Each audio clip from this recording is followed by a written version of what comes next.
From WBNS 10 TV, Central Ohio's most watched news station. This is 10 TV Eyewitness News.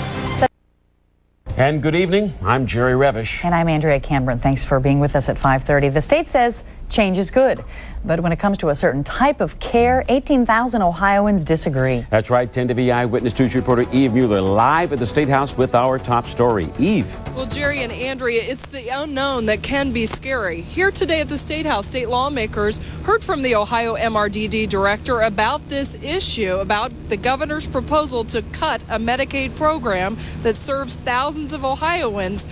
And tonight, one woman's story might put this all in perspective for you.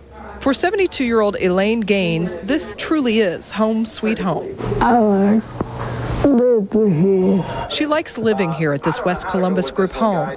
Elaine isn't limited to a life with retardation and cerebral palsy.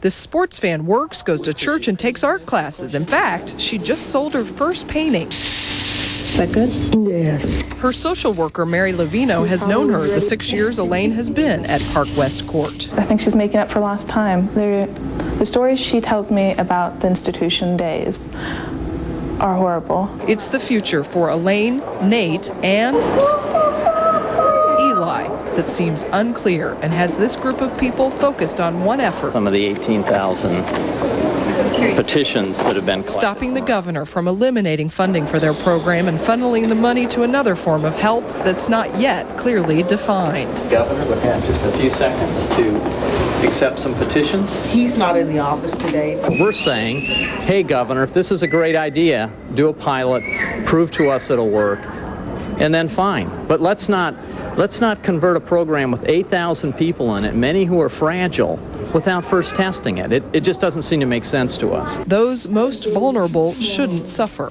That's the scary part, is they're not showing us what the future is going to look like for people like Elaine. Now, lawmakers here at the State House have the final say, but the governor insists tonight funding won't be cut for 7,800 people like Elaine. The change he wants will simply attach money to the person who needs the funding instead of the facility. That means people like Elaine would have the flexibility to switch facilities if they wanted to do that. That's a flexibility that people do not have today. Live at the State House, Eve Mueller, 10 TV Eyewitness News. Thanks, Eve. 7,800 children and adults who are severely mentally retarded are included in this Medicaid program to help fund their group home, therapy, and around-the-clock medical care.